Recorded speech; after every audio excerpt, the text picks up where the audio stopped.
ඉන්දියානු බුද්ධ්‍යංශ දැනුම් දීලා තියෙද්දි ලංකාවේ බුද්ධ්‍යංශ දැනුම් දීලා තියෙද්දි අපේ රටේ බුද්ධි ප්‍රධානියා කිසිවක් නොකර සිටීම නිසා 261 දෙනෙක් අමු අම්මේ මරලා දැම්ම උදේ පාන්දර. අපේ රටේ අනාගතේ බාර ගන්න හිටපු මල් කැකුළු 40යි 54 ප්‍රමාණයක් මැරුවා. මාධ්‍යවේදීන් පිරිසක් මරලා දැම්මා. විදේශ ජාතිකයෝ 45ක් විතර මරලා දැම්මා. අපේ රටේ රණවිරුවෝ කරේ තියාගෙන යන මිනිස්සු පොලිසිය 3 දෙනෙක් මැරිද්දි සද්ද නැතුව කට පියාගෙන ඉන්නවා. හැබැයි එයාලා හරියට බුද්ධි වැඩේ කළේ එක කට්ටියකට විතරයි. එදා ඔයාලා දැක්කද? ටට්‍යානා රාජපක්ෂ හිටියා දැක්කේ නෑනේ පල්ලියේ. එයාලා හැමදාම පාස්කු එකට යනවා. දේශි පොරස් දැක්කද? දැක්කේ නෑ නේද? එතකොට පර්සි මහින්ද රාජපක්ෂ එදා පල්ලියට ගිහිල්ලා හිටියේ නෑ. තව සමහර කිව්වා තාත්තා මට කියපු නිසා මම පල්ලියට ගියේ නෑ. hina වෙන්න නෙමෙයි අඬන්න ඕන කේද වාචක.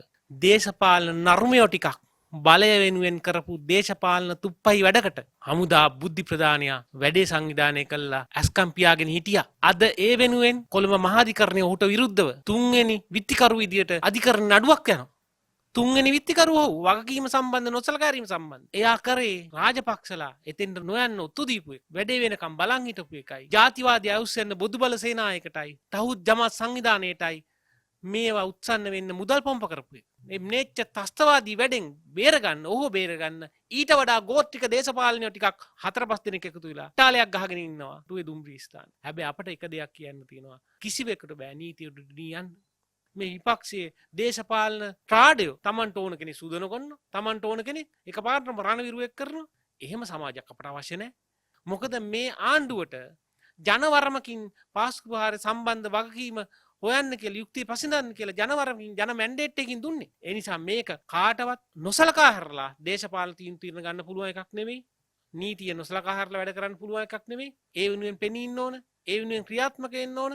ඒ සඳහා තමයි ජනවරම දීලා තියෙන්නේ. කොළඹ මහාධිකරණයේ මේ වෙන විට සුරේෂ් සලේට අංග පුරා ලේගාගෙන ඉන්න සුරේෂ් සලේට විරුද්ධව මහාධිකරණයෙන් නඩුවක් යනවා තුන්වෙනි චූදිතය විදියට. මේ කාරණයට විරුද්ධව අධිකරණයේ පවතින නඩුවකට එරෙහිව මාධ්‍ය සාකච්ඡා තියෙනවා. අධිකරණයේ නඩුවකට එරෙහිව නිදහස් කරන්න කියලා උපවාස කරනවා. මේක අපි කියන්න කැමති කොටින්ම අධිකරණයට කරන බලපෑම. අධිකරණයට අපහාසයට ලක් කිරීම. මේ නිසා මේ සම්බන්ධ වහාම නීති ක්‍රියාත්මක කරන්න ඕන.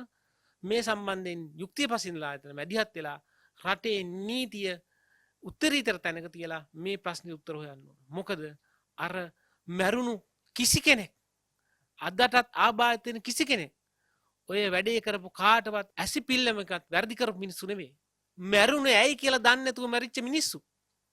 ඉතින් මේ මිනිස්සු යුක්තියිෂ්ඨ වෙන්න ඕනේ නැද්ද?